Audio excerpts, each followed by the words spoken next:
Just want to let you lot know that if you're watching this clip on the Fozcast YouTube channel, the full episode is now available to watch exclusively on Spotify, and it's free. Come on.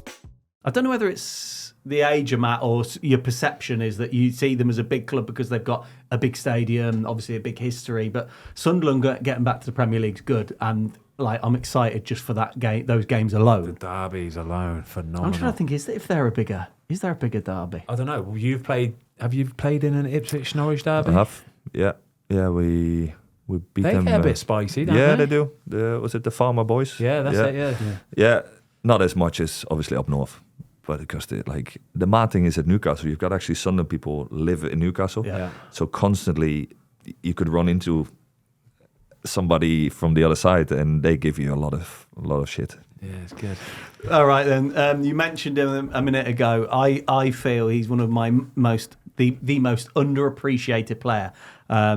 Kevin Nolan. You always said absolute handful.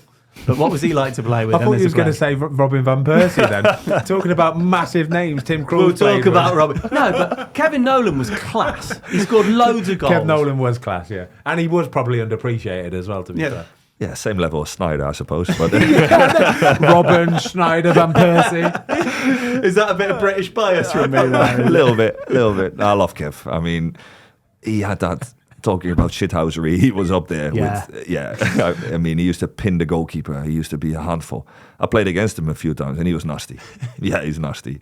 But he'd pinch you, wouldn't he? He'd pinch you and he'd stand on your feet and he'd pin you in so hard. He was so strong. The biggest backside in football as well. He was I remember watching him when you were at Blues and he came to, and I was he was a big unit, big, strong bloke. Yeah, he's a unit, mate. Right, we better talk about RVP. For a Dutchman ain't really normally got banter. That was really good banter. That was really, Dutchmen really good. got banter, is that so? Well, Dutch say it as they say it, don't they? So it goes over heads sometimes. RVP? Was he all right? Was he decent? I want to know who is the best Dutch player you've played with, because like you say, we just mentioned just a few there, some of the big boys, Schneider, Robin, RVP. Who is the one that you've played with and gone, yeah, he is probably only just. I did one crossing and finishing session with Holland, and you just mentioned Snyder, Van Persie, Huntelaar, Robin, Afellay, Nigel de Jong. It wasn't fun. Yeah.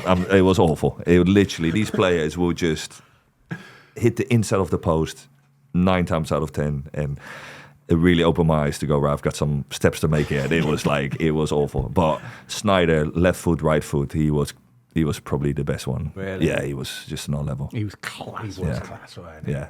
He was class. So he's come out with some big talk in the past, hasn't he? So I think probably rightly so. He said something about he should have won the Ballon d'Or one year ahead of, I think it was Ronaldo or something like that, and people jumped on him, and they just show a picture of what he looks like now, because it looks like Wesley Sneijder looks like he's eaten Wesley Sneijder. But in his pomp, mate, right up there, top 3 in the world. When he won the Champions League in the Inter, I think he won the treble there, he was another level.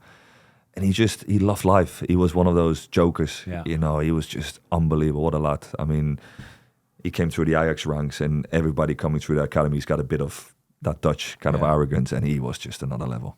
You can tell you spent many, many years in Newcastle. What a lad. I love that. Right, just a few more players then that you've played with. Alan Shearer, he was manager briefly for you in 2009. Yeah, when I signed as a 17-year-old, he was still playing. And he wanted me every Friday, 5 penalties. So I was a 17-year-old, Alan Shearer, just 5 penalties every Friday. So after a while, obviously, I started reading his penalties because he only had 1 corner. And he wasn't happy because I gambled early and I started saving a few, and he wasn't having it, and he proper gave me a lot of stick. But what experience. I mean, Alan Shearer, I remember my first ever lunch with the first team. They put me right in between Shay Given and Alan Shearer. So they left 1 spot as a 17-year-old. And I remember putting my foot on the plate, and those lovely buffets they've got out, and I put my steak on, and there was a bit of sauce at the end, and I put the sauce on the last station, and I sat down and not realizing it was rice pudding on my steak. Right? That's good. So I've literally sat down, and Alan Shearer looking at me going, is this guy for real? I've literally got rice pudding all over my fillet steak. And not realizing I thought it was some kind of English sauce I've never heard of.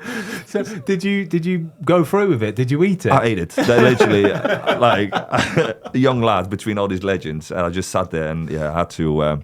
but yeah, that was a good ice. Like steak and rice pudding. Are they taking the piss out of you here? Do they know that you've got rice pudding on your steak? Yeah, they must think that he's mad. It's just this Dutch boy just signed, and he's like... So yeah, that was an amazing opener for me. That's good. That's really, really good. Sol Campbell was there for a while as well. Yeah, hour massage before training every day. He was just what a legend Sol was. But he came towards the end of his career, and he was the stiffest man, obviously, when he... Soul, bless him. What a ledge, yeah. Who else have we done? Oh, a lovely one, Johan Kabay. Yeah. Oh, he was a player, wasn't he? He Quarterback. was lovely. I love Johan. He is probably one of the best midfielders on par. Not as good as Sneijder, but in his time with Czech Tiote, bless him. Him and Kabay in the middle. What a partnership. That was probably one of the spines where you had Ben Arfa, Demba Ba, Cisse, Colaccini. What was it about Colaccini? Yeah. What was it about players like Ben Arfa? Right. So you said about they have one game and then go off the boil for 3 weeks. You had one in Gerard Deulofeu who was like, I remember watching him on the day, and he was just dynamite. And is it because they knew they were that good that they took the foot off the gas, or what was it? They're different characters, actually. Deulofeu and Ben Arfa, completely different characters. Deulofeu was actually really quite a quiet lad. I don't think he went off the boil because it necessarily didn't try or anything like that. I think just some games suits them, and if they know they've got the bettering of their opposition in that position, it's like, it just becomes a confidence. I'm going to have a field day today. Whereas we were talking earlier about goalkeepers, if we get off to a good start with a cross or a save or a good kick or something like that, I get the impression sometimes that these players, if they're up for it that day and they get off to a good start and they're like, I've got him, and then that's it, game over for whoever they're playing against. I think that's a bit what it is. Right, okay. And the fact that Ben Arfa probably like partying a little bit as well. He just international breaks. He just go missing. So he will just come in 5 days late, and then he come in with a handwritten note from the so-called doctor or his mum that he was poorly to fly back, and it's like he's just like, it's not possible, man. But he was a maverick, so you had to kind of swallow it because on the Saturday he would literally score your hat-trick, win your games. Mental. Were you up there with Andy Carroll? Yeah, because that would surely be.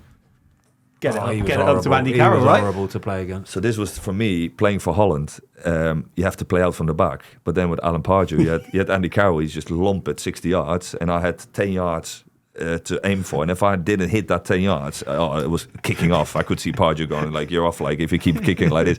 So Andy Carroll made the debut in Palermo at the same game I did. So when I started the game, I was supposed to be one of the youngest in Newcastle history.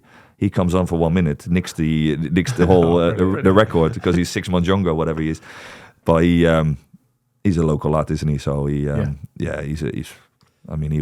used to Joey Bart and Nolan and Andy Carroll especially in the champion, he used to had some unbelievable goals. When he got that move, because I think it was 30 mil, wasn't it, to Liverpool? Do you remember? Yeah, a lot of money. What were you lot thinking at that time when Andy Carroll got that? Yeah, I remember being in the gym with him when Mike Ashley rejected 30 million on deadline January.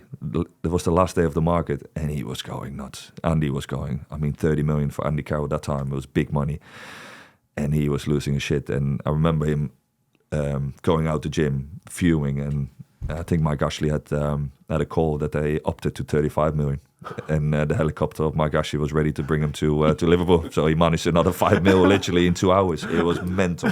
Mental. Yeah, it was scary. Do you remember that was wasn't it the same day that they signed Suarez? Yeah. 22 mil, something like that? Did they sell Torres and then got Andy and Suarez? Suarez? Sold them to Chelsea and bought them with the money. About 7 mil extra for them pair. Yeah. Oh, it's good, isn't it? Well done. I like Andy Carroll. He was a nightmare to play against, honestly. And he's enjoying, he's in Bordeaux, isn't he? Having a little... He looks like he's living his best life right now, and I'm really Fair happy play. for him. I follow him on Insta and I see he looks like he's having I'm really happy for him. Thanks everybody for watching. We hope you enjoyed this clip of the Fozcast. If you would like to watch the full episode, it is now available exclusively on Spotify for free.